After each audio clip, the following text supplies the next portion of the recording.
Rome, lente 1997.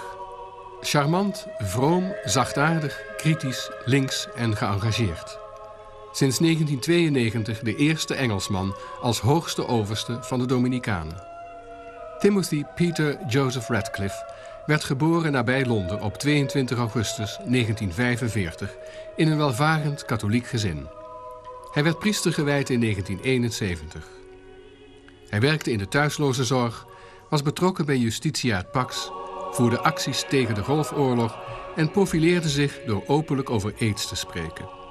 In estafette spreekt Lucette Verboven met Timothy Radcliffe, de 85ste opvolger van de stichter van de Orde der Dominicanen, de heilige Dominicus.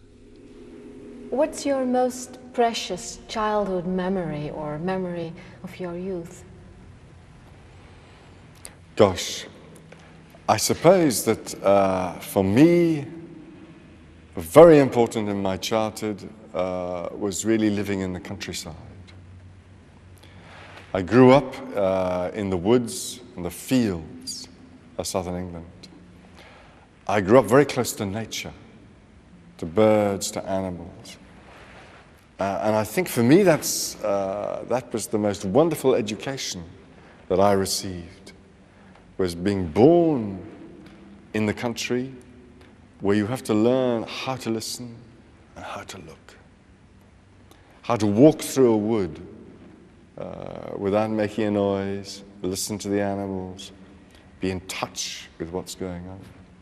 The first time I left that world was when I left school and I got a job before going to university. And I began to make non-Catholic friends. And that meant that for the first time in my life I had to ask, is this true? Is what I believe true? And the question of truth became a passionate and important one for me. And that's when I became interested in the Dominicans, because I remembered that there was a religious order whose motto was veritas, truth, but I couldn't remember which order it was. So I telephoned friends, and eventually I found that the Dominicans were an order dedicated to truth. Yes. But what age were you then? I was about 20. So I turned up and told the Dominicans I wanted to join. Just like that? That's right. Because you had heard that there was an order which was interested in truth, just like that? That's right, yes. Very impulsive. Yes. When did you discover that the world was not such a beautiful place as you had seen and heard in the woods? One of the things I was involved with as a young Dominican was just working with the homeless one night a week. We ran a hostel where the homeless could come and sleep, eat, and talk. And for me, that was an education. And I discovered the humanity of people who lived on the street. So often in our society, these are the people who are invisible, the people you walk around, the people you don't want to see. But they taught me to see their goodness, their humanity, their dignity.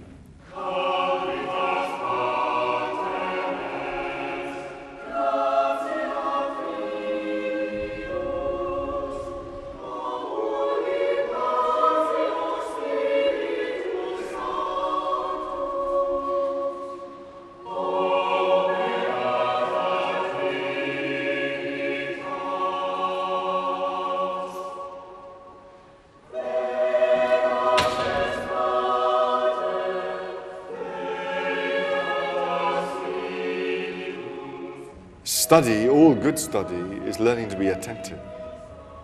It's learning to listen. It's learning to be receptive.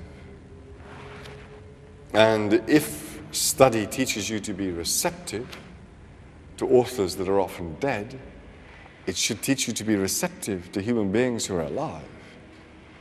They said of St. Dominic, his first successor as Master of the Order, Jordan of Saxony, said Dominic understood all things through the humility of his heart. Now, I think that anybody who would not just learn a lot of facts, but grow in wisdom, always has to put their own way of seeing the world in question. They always have to be able to open their hearts and minds to different ways of looking at the world, to different ways of being a human being. Well, the joy of study is the joy of discovering that you were wrong. There's no point in to study just to establish that you're right, because then you learn nothing. The joy of studying is to be pushed beyond the limits of what you knew. And you're never so happy as when your favorite theories are destroyed. Well, that's true wisdom, isn't it? Yeah. Well, I haven't got the true wisdom, but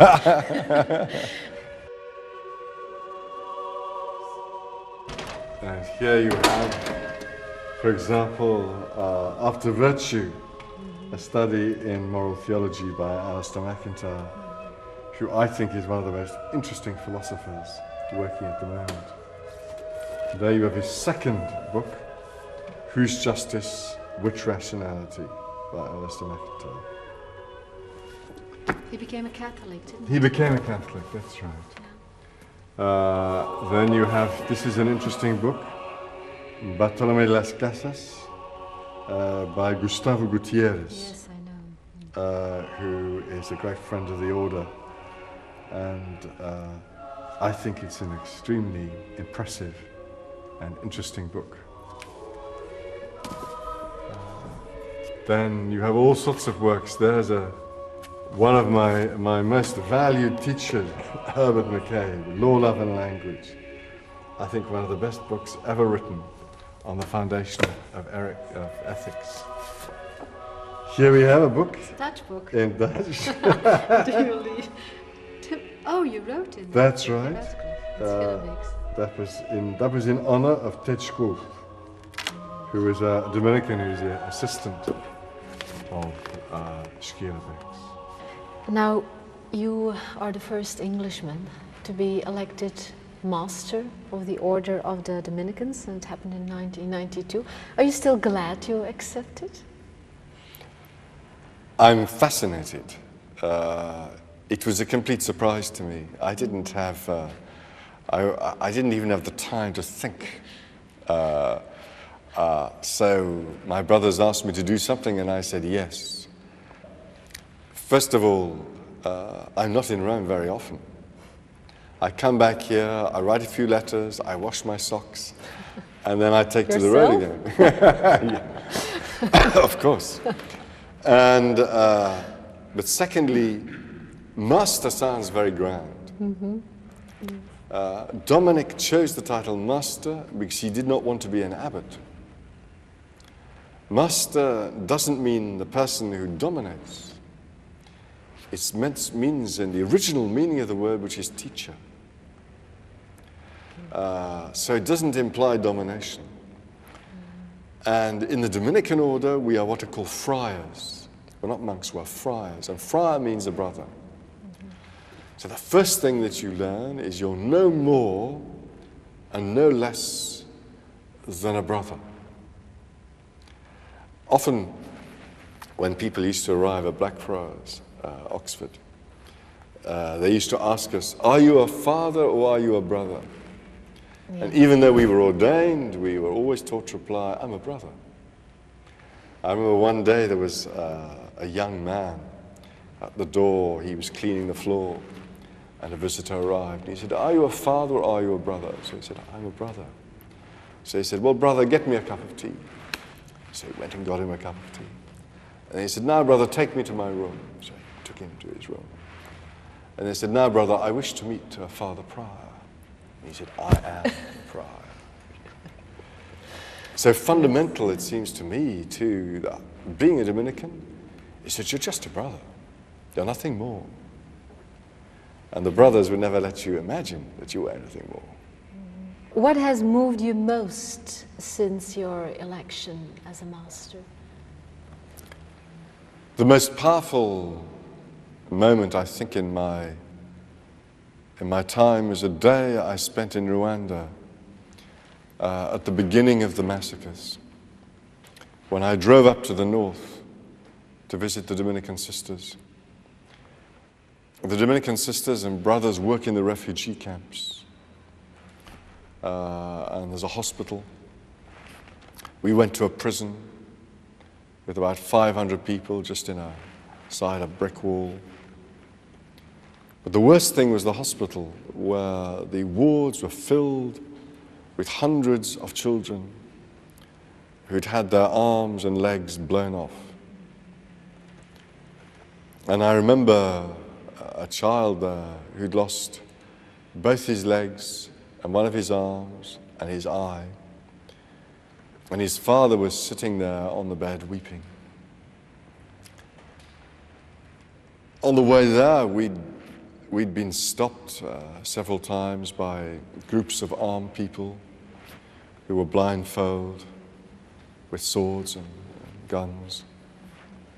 And I wondered whether we would ever arrive, in fact. And faced with the violence, faced with these mutilated children, what could you say? I remember I left the hospital and just went out into the fields and I wept.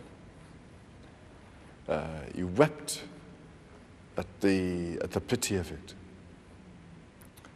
And we didn't know what to say to each other afterwards. There was nothing we could say. There was something we could do, which is to celebrate the Eucharist.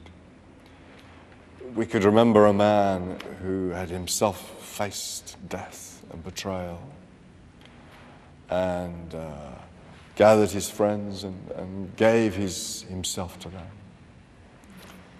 So in the face of something so awful, you were pushed to the limits of word. All you could do was to perform a rite and to remember a death, which gave the hope of a resurrection. We have to be messengers of hope. So I think the biggest challenge, whether you're in Africa, whether you're in Angola, whether you're in Taiwan or Louvain or New York, the biggest challenge is to be people of hope.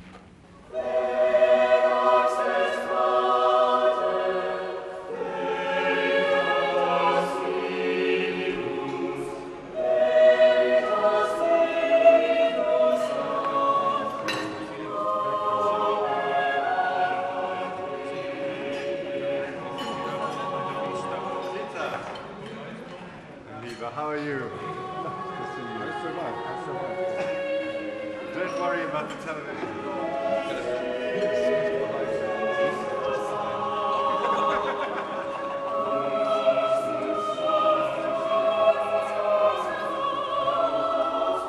The word God is disappearing in our language. Often the difficulty, I think, at this moment is that when people cease to worship the living God who liberates people, they'll bow down and worship any God they can find. I think the problem with our society is not that it's become secularized or that it is not interested in religion. In some ways, we're far too religious. We worship far too many gods. For example? The state. You can see that the history of this century has been crucified by the worship of the state power, the worship of blood, the whole Aryan mythologies of Nazism. People worshipped a false god. At the moment, you have the false god of the global market, the great supermarket that people think our world is. But that's a false god. And it seems to me that the role of the church isn't to invite people to believe. Everybody believes. But we believe crazy things. They believe in fate, they believe in the stars, they believe in horoscopes. What we have to do is to discover belief in the God who will liberate us from slavery. Most false gods demand that we bow down and worship them. But our God tells us to stand up and be free. So I think the challenge at this moment is for people to have a faith that liberates us from slavery. The revelation of the true God began when Moses led the people out of the slavery of Egypt to meet God in the wilderness, the God who said, I am who I am. And he is the God who would set his people free.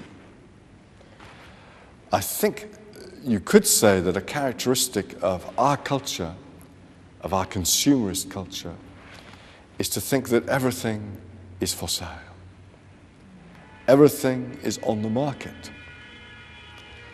I talked about when I was a child and the love of nature, the love of being in the woods, discovering the animals.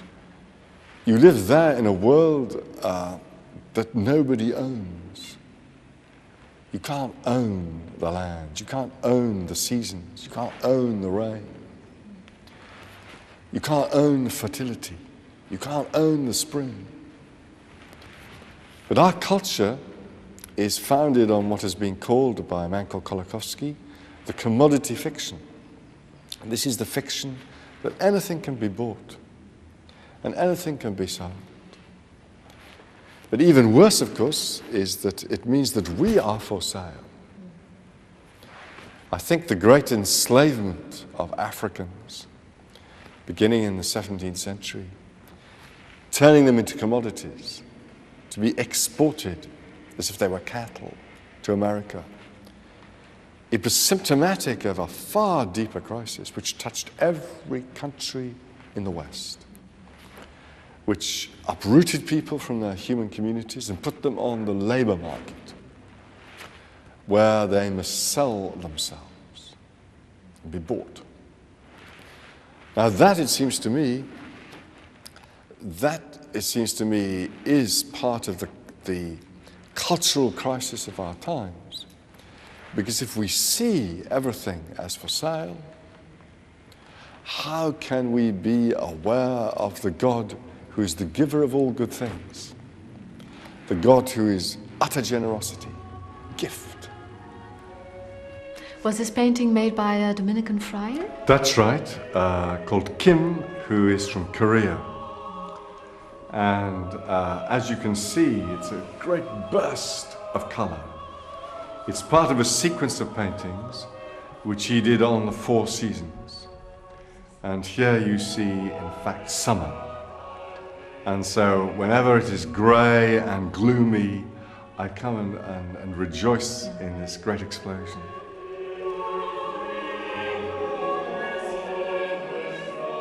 What is, according to you, the most urgent problem of our present-day society? Violence, I think. And I think that the competitive, individualistic, ruthless society in which we live, the society of the market, this great supermarket, is violent. It does violence to us.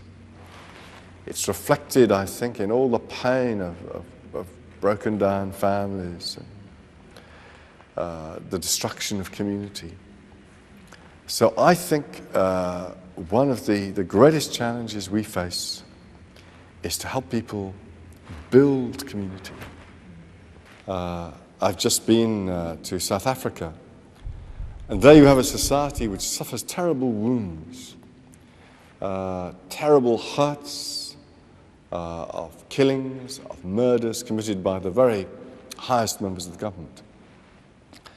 And the Truth and Reconciliation Commission has the role of trying to build a future by bringing to light what happened.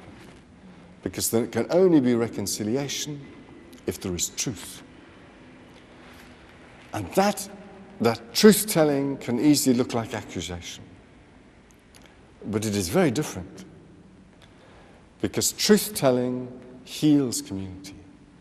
accusation piles a burden on someone. And it's beautifully illustrated, the difference, I think, by a poem by William Blake, which begins, I will only give you the beginning.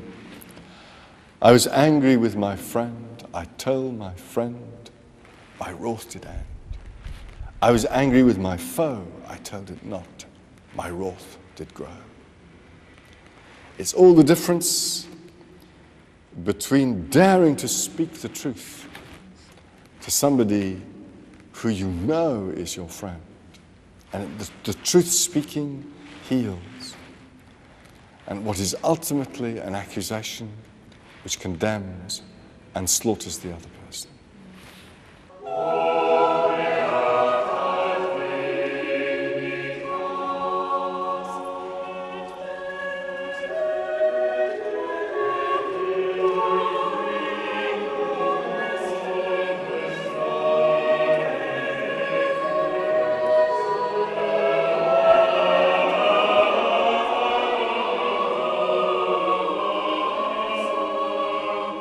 What role do you see for religion and for the church in the 21st century?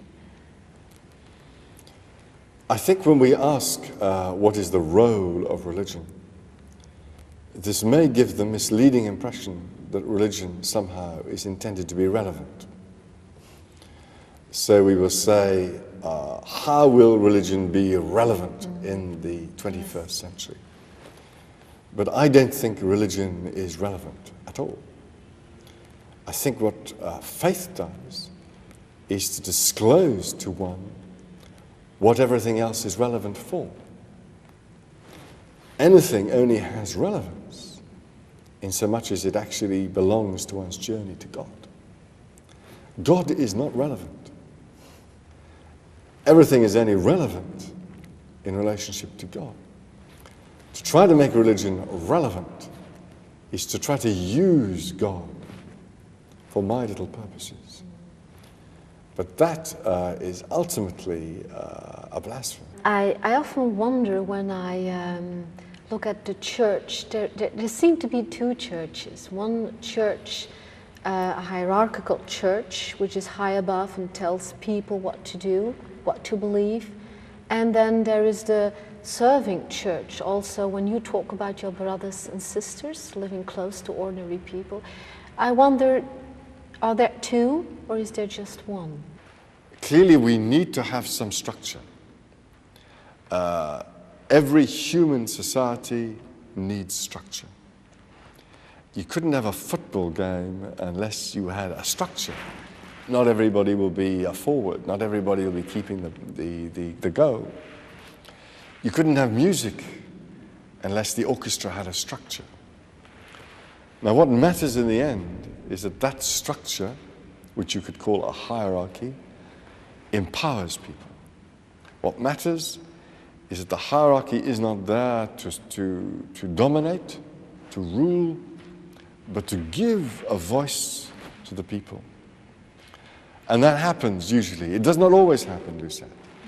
Sometimes you do find places where you feel that it is not working and that the experience of women, the experience of lay people is not heard. But that's not because it's a hierarchy, it's because the hierarchy is not working as it should, which is to give a voice to every person.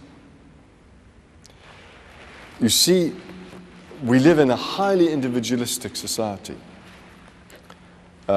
which is deeply suspicious of structure.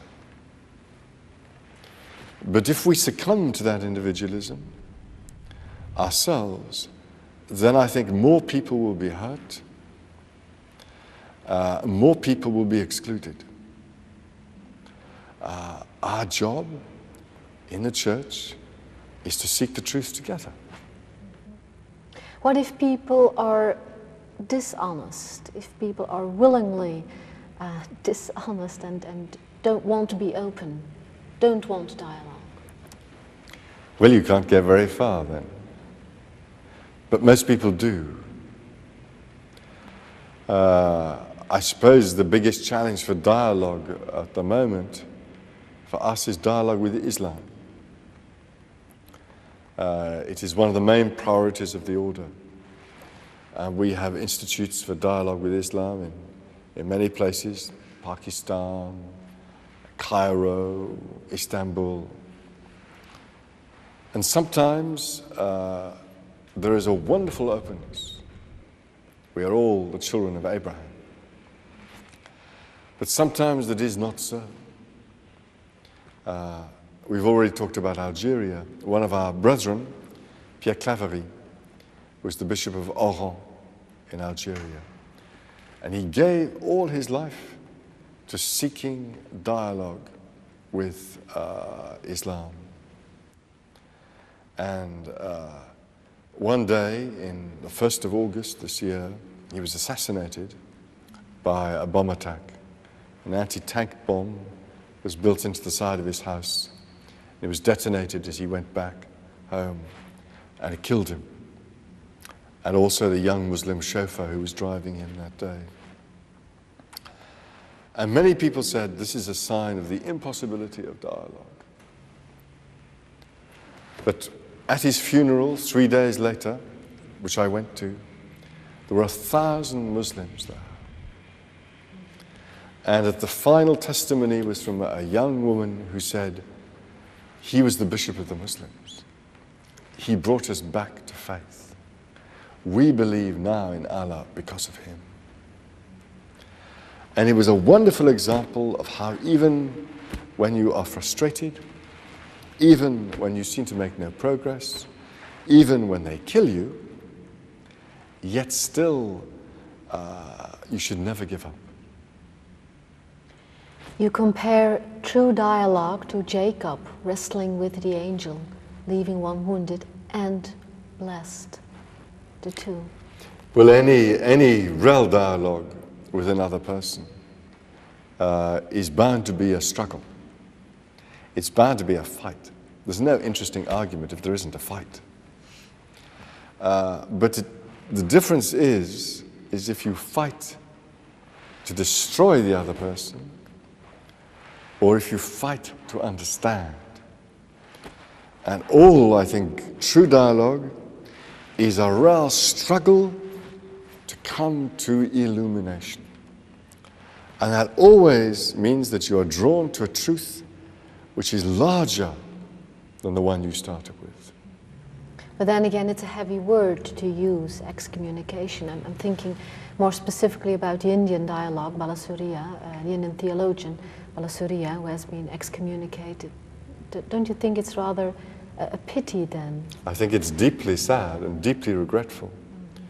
And I very much hope that as soon as possible, that wound will be healed. And I think we should all work as hard as we can to heal that wound as soon as possible.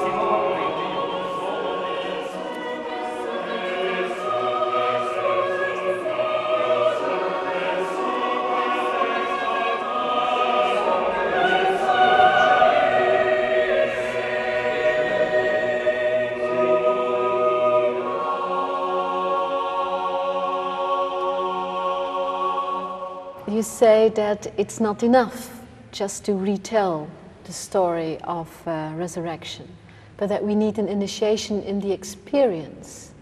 Well, you have to see that the resurrection happens, and the resurrection happens today. Let me give you an example of a Dominican sister I know who works in the village of Kawat in Gujarat, India. And when she arrived with her community in this village, she found the people utterly impoverished. They were all in the hands of moneylenders. And to buy the seed, to plant the fields, they had to borrow the money from the moneylenders, and they could never make enough money from their crops to escape. And so they were imprisoned. And that sister set up a little Dominican bank to lend money to the people at almost no interest so that they could sow their crops, build their farms, make their homes, and come alive. So they could escape from the powers of the moneylenders, the cartels. And it's a little resurrection. Now, every human being will have to go through middle moments of death and resurrection. When you read the gospel stories of the resurrection of Jesus from the dead, then you begin to understand a little bit. You begin to understand because you've seen little resurrections happen. You may need to meet death and resurrection in your own life because you pass through some moment of crisis. It can happen in moments in the life of a society. I've seen extraordinary moments of resurrection in South Africa with the fall of apartheid. You have to do it perhaps as you pass through illness. But in different ways, what you do is you learn for the first time to hear the story of the man who died and rose again. Now, the death and resurrection of Jesus is obviously infinitely more than that. It really is a triumph over death. But you begin to understand it when we defeat the powers of death in this society and the power of death in our own lives.